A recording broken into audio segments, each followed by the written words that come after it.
이슈 플러스 시간입니다. 양지민 변호사와 함께합니다. 어서 오세요. 안녕하세요. 네, 김호중 씨 얘기부터 해볼까요? 네, 음주뺑소니 혐의를 받고 있는 가수 김호중 씨 오늘 영장 실질 심사 받았잖아요. 당초 오늘 공연하겠다면서 미뤄달라고 했는데 법원이 안 받아줬어요. 그쵸. 이유가 있어요?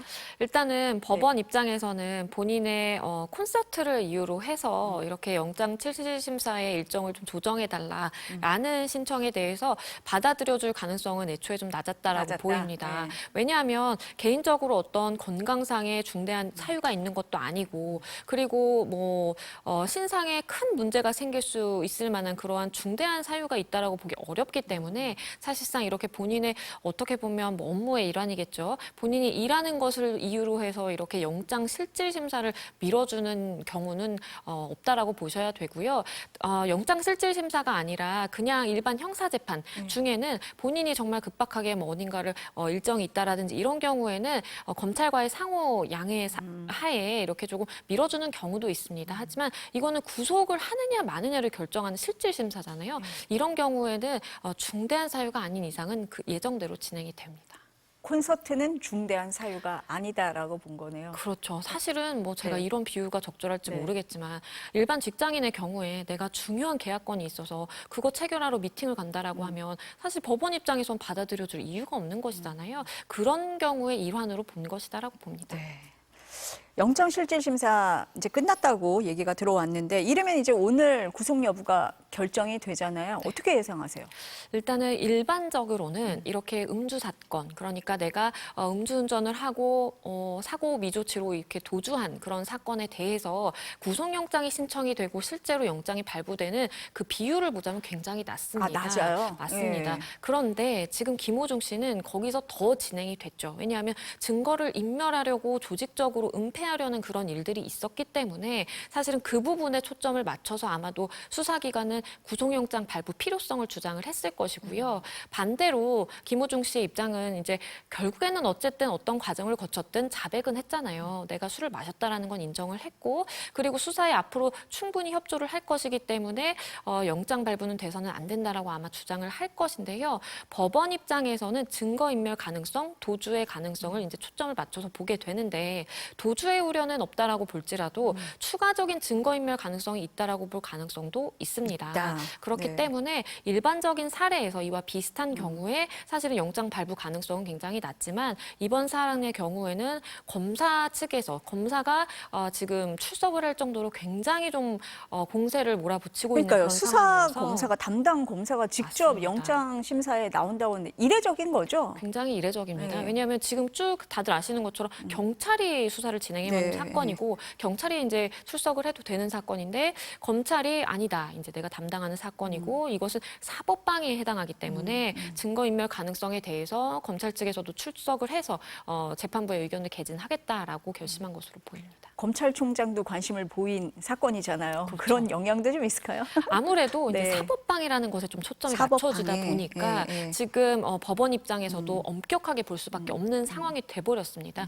왜냐하면 김호중 씨가 뭐 음주운전을 한 거 부분에 대해서 뭐 처벌 받으면 되는 것이고 설령 뭐 도망갔다라고 하더라도 그에 맞는 처벌 받으면 되는 것인데 그 이후에 이렇게 어떻게 보면 수사기관을 속여서 거짓 진술을 계속해서 하고 핵심 증거라고 할 수 있는 블랙박스의 이 메모리 카드를 아예 은닉을 하고 이런 것들이 사실은 일종의 이제 사법 방해다. 그리고 수사기관을 철저하게 속이려고 고의적으로 한 것이다라고 지금 볼 수가 있는 상황이기 때문에 검찰도 그렇고 법원도 굉장히 예의주시하고 있을 것입니다. 그러니까 지금 말씀하신 대로 이거는 단순한 음주 뺑소니가 아니라 종합적인 사법 방해 사건이라고 보는데 그럼 적용할 수 있는 혐의들이 어떤 게 좀 있을까요? 일단은 가장 먼저 김호중 씨 같은 경우에는 뭐 음주운전 뭐 혐의를 지금 위험운전 치상으로 일단은 적용을 한 것이고 그리고 이제 도망간 부분에 대해서는 사고 미주치나 도주 치상인데요. 말씀해주신 것처럼 그 다음 단계 그러니까 지금 소속사 대표와 그 김호중 씨 같은 경우에는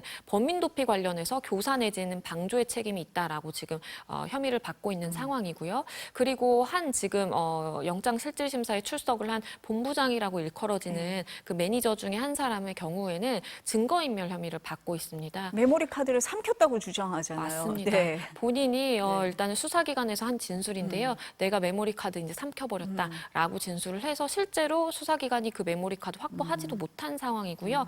그렇기 때문에 수사 방해를 목적으로 해서 철저하게 증거 인멸을 했다. 그러면 인멸을 한 것을 본인 자체 판단인 것이냐, 아니면 추가적으로 입증해야 되는 부분이겠지만 김호중 씨 내지는 뭐 소속사 대표나 다른 사람이 혹시나 시킨 건 아니냐, 이런 부분도 들여다봐야 됩니다. 근데 보면은 소속사 대표가 지시했다라고 계속 주장을 하고 있으면 김호중 씨는 거기서 면죄부를 받을 수 있는 건가요? 김호중 씨 같은 경우에는 일단 수사기관은 범인 도피 방조로 보고 있습니다. 방조. 왜냐하면 대표가 내가 교사했다라고 해서 본인이 철저하게 시킨 것처럼 이야기를 하고 있고, 하지만 방조의 책임을 적용을 한 것은요, 어쨌든 본인의 옷을 벗어줬잖아요. 그렇기 때문에 적극적으로 시키진 않았다라고 하더라도 그래도 방조까지는 인정할 수 있겠다라는 것이 수사기관의 시각입니다. 지금 압수한 휴대전화 비밀번호도 안 알려준다고 얘기가 나오고 있던데요. 그렇죠. 예. 그런 부분이 사실은 이제 사법 방해로 일컬어지는 부분입니다. 왜냐하면 물론 이미 제출을 하기는 했습니다. 그리고 이미 제출을 받은 것도 있고 처음에는 사실은 이제 압수수색까지 진행이 되기도 했었죠.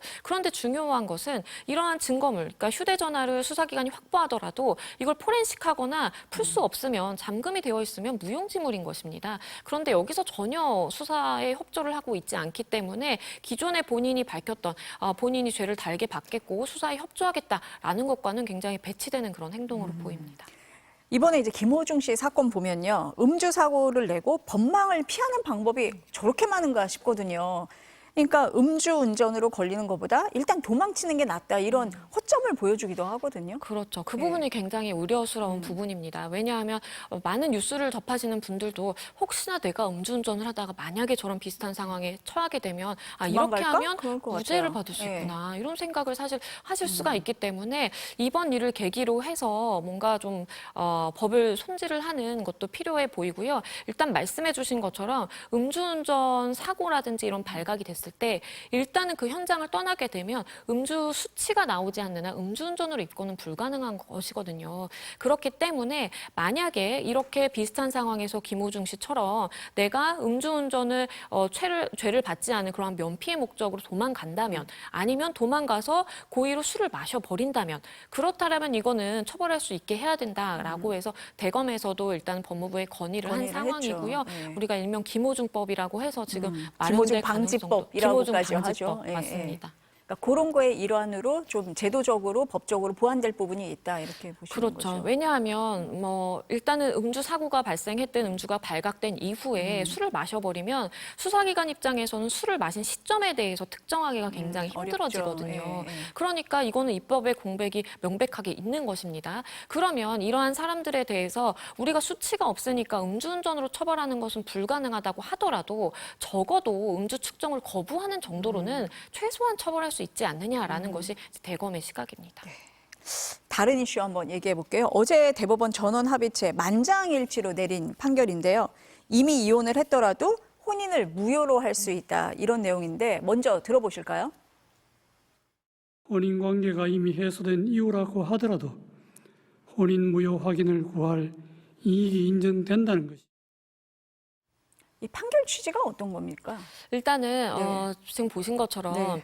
혼인의 무효를 구할 이익이 있다. 설령 이혼을 했더라도 있는 것입니다. 보통은 과거에는 40년 동안이죠. 네. 이혼을 했다면 그 자체로 혼인관계가 해소됐기 때문에 혼인관계에 대해서 무효를 구할 이익이 없다라고 봤습니다. 그렇기 때문에 비슷한 사항으로 무효 확인 청구를 하게 되면 그대로 이제 기각도 아니라 각하됐었거든요. 아예 받아들여지지가 않았던 그렇죠. 거군요. 왜냐하면 예. 이혼을 해서 혼인이 해소된 상황이니까 이 상황에서 무효를 구할 아예 이제 실익도 없고 그리고 그 형식에도 맞지 않는다라는 것입니다. 그래서 사실은 한 여성의 경우에도 2001년에 이제 결혼을 했다가 이분의 케이스인가 보죠? 그렇죠. 예, 이번에 예. 이제 대법원에서 예. 파기환송한 그 사건입니다. 이 여성분이 2001년에 결혼을 했다가 2004년에 이혼을 하는데요. 2001년에 결혼했을 당시 굉장히 강박이라든지 아니면 상대방으로부터 이제 굉장히 좀 뭔가 압박을 받아서 정상적으로 이런 판단을 할 수 없는 상황에서 혼인신고를 한 것으로 보여요. 그런데 그 이후 이후에 이제 이혼이 됐단 말이에요. 그런데 알고 보니까 내가 나중에 시간을 흘려서 아이를 낳고 미혼모 신분이 됐습니다. 그래서 미혼모로서 국가로부터 지원을 받으려고 보니까 과거에 이혼 전력이 있어서 해당이 안 된다라는 것입니다. 왜냐하면 미혼모가 아니라는 것이죠. 그렇기 때문에 그분 입장에서는 아니다, 나는 이건 나의 의사에 의해서 혼인을 했던 것도 아니고 그냥 법률적으로 이혼을 했을 뿐인데 왜 내가 지원을 받지 못했냐라면서 이제 무효 확인 청구를 한 것이고요.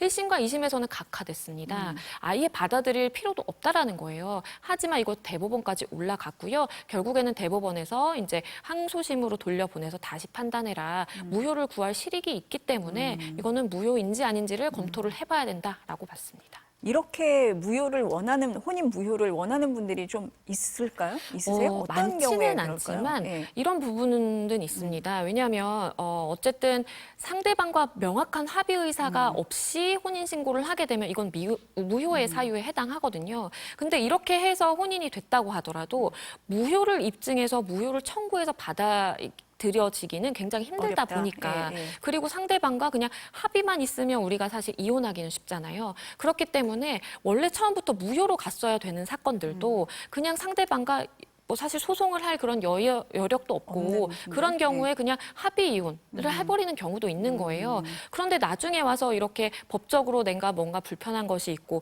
내지는 상대방으로 인해서 내가 채무를 지게 되는 그런 부분들이 있다 보니까 그럴 때는 또 무효를 구할 이익이 있어지죠. 사회적으로 영향을 좀 미치겠네요, 이번 판결이. 아무래도 제가 언급드린 네. 그런 비슷한 사안에서는 지금 이혼이 되신 분들이라고 하더라도 무효를 구하는 그런 분들의 사건들이 좀 늘어날 가능성도 있겠고요.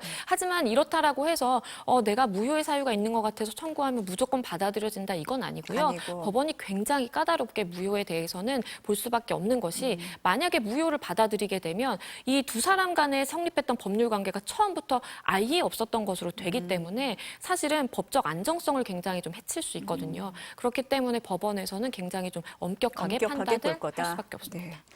어제 대구고법 판결이 있었는데 논란이 되고 있어요. 어떤 사건입니까? 굉장히 마음 아픈 사건인데요. 이게 지난해 이제 있었던 일인데 대구에서 한 남성이 배달원을 가장을 해서 한 여성이 본인의 집으로 가는 것을 뒤따라갑니다. 여성은 이제 남성이 배달원 복장을 했기 때문에 아무런 의심이 없이 이제 본인의 집으로 들어갔는데 그 문이 닫히는 것을 잡고 그대로 이 남성이 들어가서요. 여성을 강간하려고 합니다. 근데 여성이 저항을 하다가 손목 부분을 흉기로 이제 긁히는 일이 발생하고요. 마침 그때 방문을 했던 이 여성의 남자친구가 제지를 하려고 하다가 흉기에 여러 차례 찔려서 뇌 영구 손상까지 입게 됩니다. 그래서 1심에서는 징역 50년형이 나왔어요. 굉장히 이례적으로 검찰이 구형한 형량보다 훨씬 높게 높게 나왔는데. 선고가 됐는데 안타깝게도 항소심에서는 23년이 감형이 돼서요. 최종적으로 27년이 선고가 됐고요. 아마도 대법원까지 가게 될 것으로 보입니다. 그 감형 사유가 뭡니까, 그러면? 일단은 항소심 재판부는 그 여성분 피해자의 이제 남자친구와 다투는 과정에서 우발적으로 흉기를 휘두르게 된 점, 그리고 일반적으로 비슷한 사건과 비교해 보더라도 50년이라는 형량은 너무 과하다. 그리고 이제 가해자가 1억 원을 공탁했거든요. 네. 그렇기 때문에 어느 정도 합의의 의사도 있었고 1억 원이라는 금액을 맡겼기 때문에 이런 부분도 유리한 부분이다라고 봤습니다.